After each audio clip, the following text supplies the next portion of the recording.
Hello everyone. तर आता आम्ही चाललोय नाशिकला आणि नाशिकला आम्ही जातोय कारण नाही मिसळ खायला नाही जात आहोत आम्ही नाशिकला, पण नाशिकला देवबागचे काही लोक आहेत जे नाशिकमध्ये आहेत आणि ते तिथे काम करतायत आणि मला खूप आधीपासून जायचं होतं. मागच्या वेळेला जेव्हा मी नाशिकला आले होते तेव्हाच मी ठरवलं होतं की मी नाशिक बोट क्लब व्हिजिट करेन, कारण तिथे आमच्या गावातले लोक आहेत, अगदी माझ्या आजूबाजूचे माझे शेजारी तिथे आहेत, त्यामुळे मला तिथे जायचं होतं.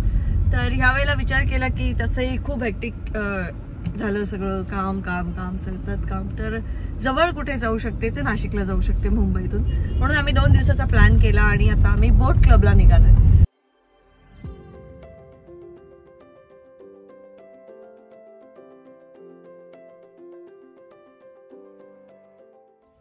आता आम्ही पोहोचलोय नाशिक बोट क्लबला आणि मी सगळ्यात पहिलं जाऊन माझ्या गाववाल्यांना भेटणार आहे, पण मी गेटवरनंच मागे आले तुम्हाला सगळ्यांना सांगण्यासाठी की इथे एंट्री फी सुद्धा आहे. तर वीकडेजमध्ये इथे एंट्री फी आहे 70 रुपीज, जे 15 वर्षापेक्षा जास्त ज्यांचं वय आहे त्यांच्यासाठी, आणि 5 वर्षापासून ते 15 वर्षापर्यंतच्या लोकांसाठी म्हणजे मुलांसाठी फी आहे 30 रुपीज. हे वीकडेजचं आहे 70-30, आणि वीकेंडला हीच फी आहे 100 आणि 50. तर जे 5 वर्षाखालील मुलं आहेत त्यांच्यासाठी काही फी वगैरे नाही आहे आणि तुम्ही बाहेरून काहीही खाणं घेऊन येऊन आतमध्ये जाऊ शकत नाही. आणि इथे खरंच मला एक गोष्ट छान वाटली की स्वच्छता त्यांनी खूप चांगली ठेवली आहे. मी बाहेरून बघितलं आहे. आता आपण सगळेच एकत्र आतमध्ये जाऊया आणि आतमध्ये कसं आहे ते आपण बघूया. चलो लेट्स गो.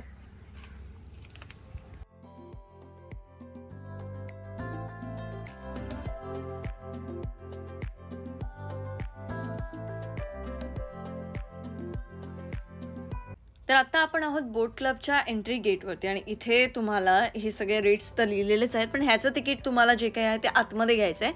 आता आपल्याला एंट्री करताना एंट्री फी देऊन आपल्याला फक्त ती एंट्री करायची आहे. इथे बोट वगैरेचे जे काही तुम्हाला राईड्स करायचे त्याचे पैसे इथे द्यायचे नाही आहेत.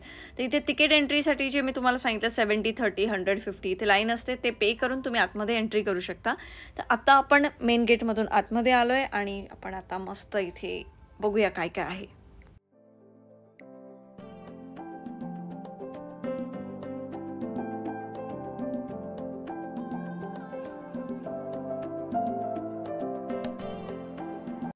आतमध्ये आल्यानंतर पहिलाच त्यांचा कॅफेटेरिया आहे आणि कॅफेटेरियामध्ये तुम्हाला पिझ्झा, बर्गर अशा गोष्टी, स्नॅक्स आयटम जे काय आहे ते मिळतात.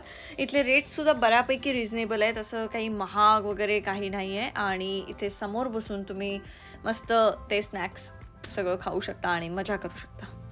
आणि इथे त्यांचा हा जो काउंटर आहे इथून तुम्ही राईड्सचं बुकिंग जे काही आहे ते करू शकता. जर तुम्ही ऑलरेडी बुक माय शो ॲपवरनं बुकिंग केलेलं असेल तर तुम्ही तुमचं तिकीट वगैरे इथे दाखवू शकता आणि त्यानंतर तुम्ही राईडसाठी जाऊ शकता. आणि हय तो जो बोलता दत्ता तो आमच्या गावातलो हा सांगताय फक्त तुमका, बाकीच्यांका नंतर भेटवतंय.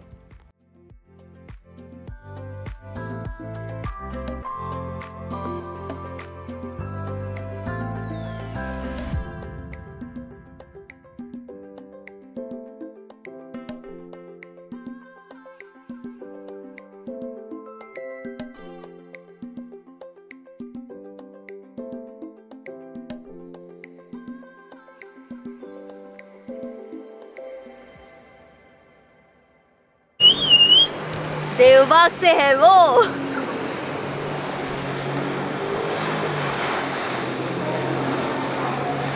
ओ बड़ा देवबाग नाशिक में.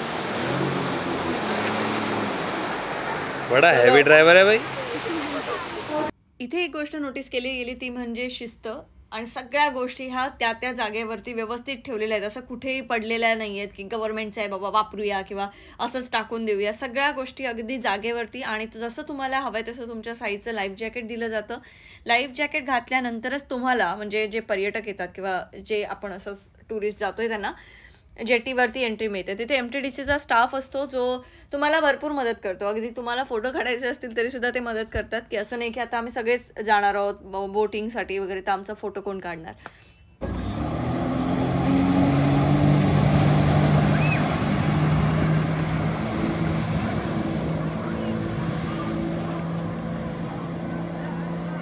एक बम्पर है, मैं मैडम को बोल रहा हूँ. ओ सॉरी, एक बम्पर राइड है. एक जेट के क्या दोनों साथ में बोला एक आदमी का कितना है जेट स्की का. कोई नहीं चलेगा ना.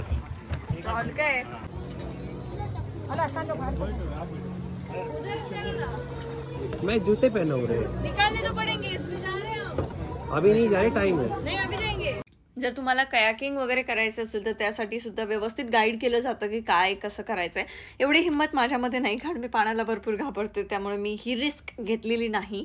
आणि त्याच्यानंतर मला हे सगळे माझ्या गावातलेच आहेत लोक, त्याच्यामुळे त्यांनी मला इन्सिस्ट केलं की अंकिता व्हर्लपूल राईड आहे जी आपल्या गावी नाही आहे, तर ती तू करून बघ. मग त्याच्यात काही भिजायला वगैरे पण होणार नव्हतं, त्याच्यामुळे मग मी विचार केला की चल ठीक आहे करून बघूया.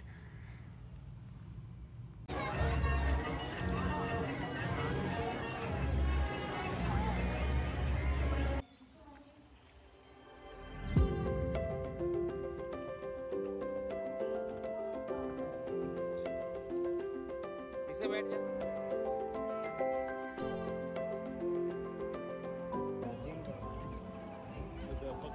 पकडून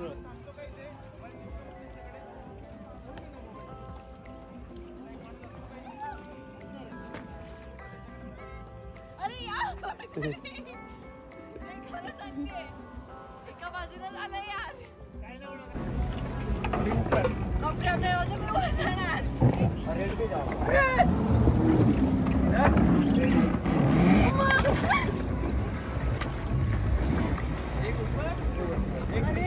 खाली झाला आता तू आलास तर मला डेंजर वाटत. कुठे पकडायचं?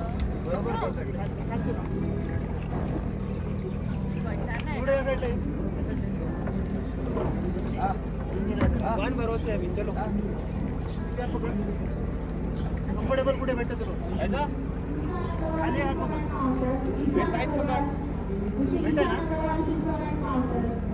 बाय. लौट जाएंगे ऐसा उम्मीद कर रहे पकड़ा.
दिखाओ जरा.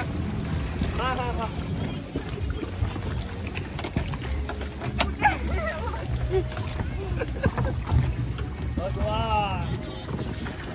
मस्त मस्त एकदम. लाईट जागी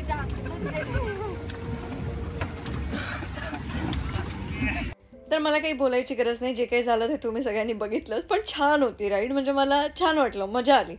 तर इथे गेल्यानंतर जसं मी सांगितलं सनसेट मिस करू नका, कारण सनसेट खूप छान वाटतो इथे. आणि तेव्हा बसून असं मस्त गाणी तिथे लावलेली असतात सनमपुरीची वगैरे. आणि आम्ही असं विचार केला सनसेट होतो तर जरा अजून एक थोडीशी सफारी अशीच घेऊन येऊ, त्यामुळे आम्ही थोडं बोटमधून परत गेलो.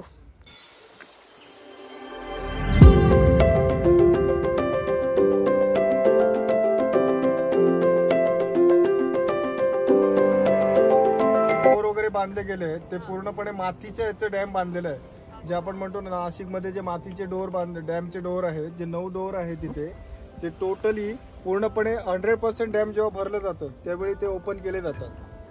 आणि ज्यावेळी नाशिकमध्ये रोजगार काहीतरी मिळावा त्यामुळे ते मातीच्या याने बांधलेले आहे. आता आपण बघतोय सिमेंटचे रस्ते करतो, सिमेंटचे ब्रिज बांधतोय, ते तुटून पडतं. पण अजूनपर्यंत तरी म्हणजे आमच्या अगोदरचंच आहे ब्रिटिशन कालापासूनचं, पण काही तिथं प्रॉब्लेम काही नाही. आता आम्ही तिथं पावसामध्ये पूर्ण ओव्हरफ्लो होतं त्यावेळी जातो तिथं बघायला वगैरे, पण पूर्णपणे सेफ आहे अजून.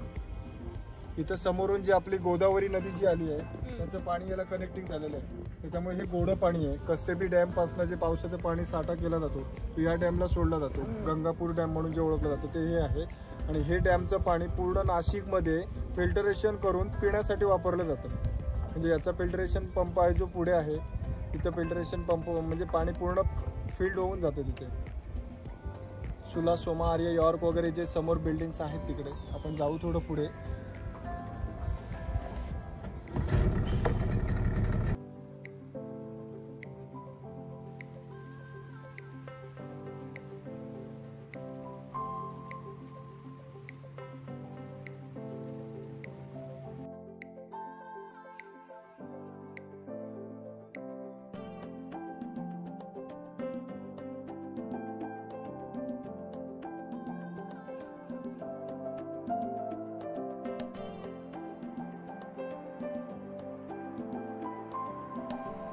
सगळ्यात जास्त चांगलं इथे येऊन हेच वाटतं की देवबागमधले लोक एवढं सगळं हँडल करतात आणि इथले जे मॅनेजर आहेत धीरज चोपडेकर हे सुद्धा आमच्या गावातलेच आहेत. आता मी ते रिस्पेक्ट देऊन बोलते, पण धीरज आणि आम्ही सगळे एकाच शाळेत जाणारे, लहानपणापासून गावात लहानच मोठे झालो आहे. आणि त्याच्या बहिणी पण पूनम, प्रमिला हे सगळे आम्ही शाळेत एकत्र जायचो.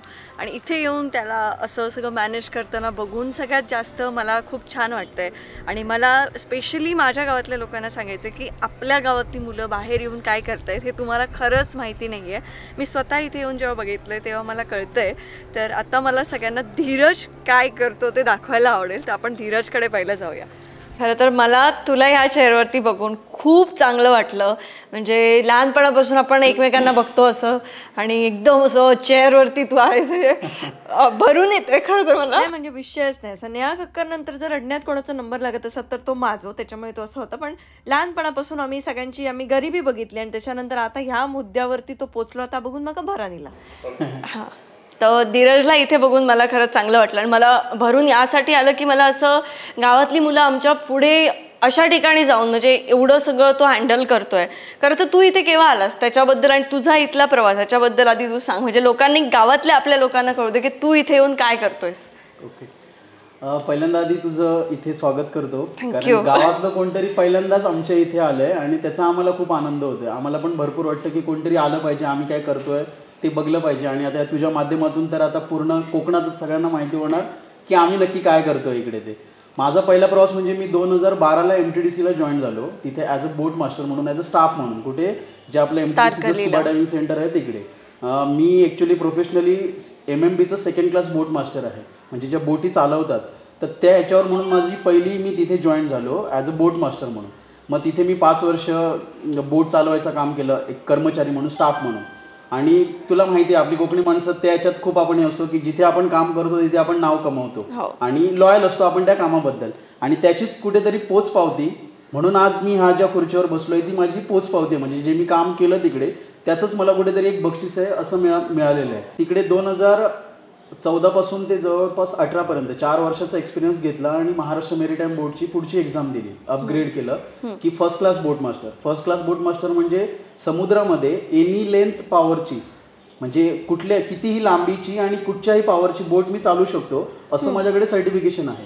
आणि त्याच सर्टिफिकेशनच्या आधारे आता हे जस्ट बोट क्लब जे 2019मध्ये चालू झालं, कोविडमध्ये पूर्णपणे बंद होतं आणि कोविडच्या अगोदर जसं उद्घाटन झालेलं पण ते चालू झालं नव्हतं. मग MTDCने ती आमच्यावर, म्हणजे जे माझे हेड आहेत डॉक्टर सारंग कुलकर्णी म्हणून, ज्यांनी आपल्या मालवणचा कायापालट केला आहे स्कुबा डायव्हिंग जे आणून आणि जो सगळा वाढवलेला तिकडे फुटबॉल आहे त्याचे जनक म्हणाला तर ते सारंग कुलकर्णी सर आहेत.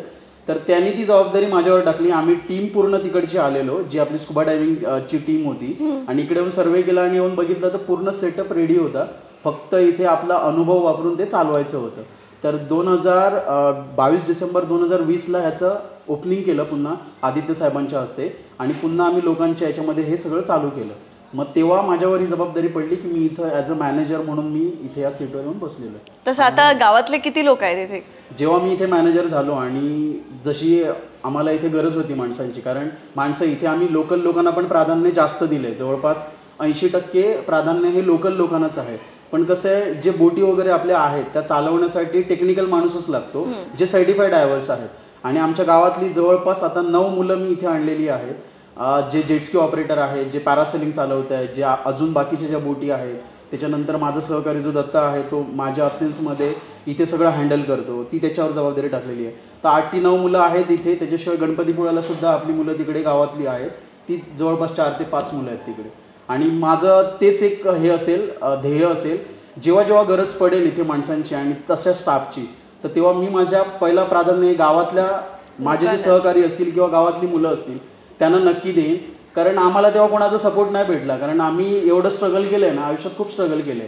पण ठीक आहे, म्हणजे ती जाणीव आहे की बाबा स्ट्रगल करून कुठेतरी आज चांगले दिवस भेटले. तेच तर, म्हणूनच तर मला तुला असं बघून एकदम भरून आलं ना, की म्हणजे नाव मी तुझ्याशी जेव्हा बोलले होते तेव्हा मला धीरज चोपडेकर लक्षात येत नव्हतं की कोण, म्हणजे एवढं घराच्या जवळ असून मी ते समोर बघितल्यानंतर लक्षात येतं ना, आणि बोलल्यावरनं लक्षात येत नव्हतं. तर तुला तेच ह्या चेअरवरती बघूनच मला एकदम हे वाटलं. आणि मलाही असंच वाटतं की इथे म्हणजे आता नाशिक किंवा ह्या बाजूची जी लोक आहेत त्यांना समुद्र किंवा पाण्याबद्दल जेवढी माहिती नसते ती आपल्या लोकांना असते, कारण आपण पाण्याचा वावर आपला जास्त असतो.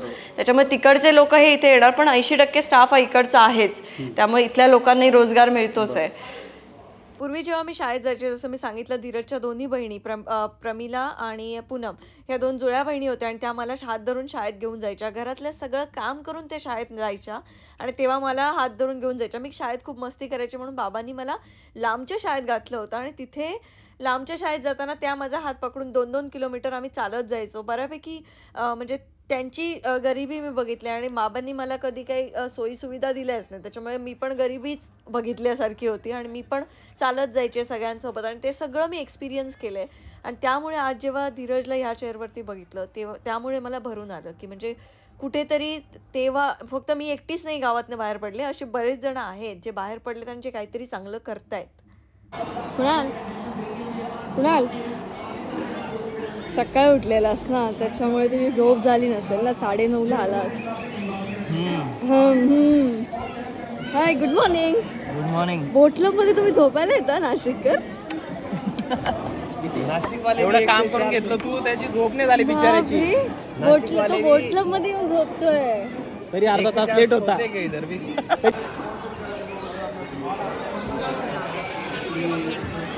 दत्ता बाय. आता गजाने आले की येईल, उद्या येईल, येतो. रात्री निघतोय, उद्या येईल गावात. ठीक आहे चल बाय. जातो होता म्हणून तुमका बाय बाय बोला गेलो आम्ही, काय दिसणारच नाही वेळेनू. चला बाय बाय, भेटाय परत, येतो नंतर. होय चाललो. होय 4 दिवस नको, 2 दिवस बस झाले. येतो गजाणीले काय येतंय नंतर. चल बाय. बोट क्लब नाशिक व्हिजिट करून मला तरी खूप छान वाटलं आणि मला बऱ्याच लोकांचे मेसेजेस आले की वर्थ व्हिजिट आहे का इथे जाणं. तर नाशिकमध्ये समुद्र तर नाही आहे आणि इथे असलेलं स्पेशली सनसेट इथला जो आहे तो खूप छान वाटतो आणि आम्ही मस्त 2-3 राईड्स केल्या, खूप छान फिरलो, सनसेट बघितला, खूप मस्त वाटलं.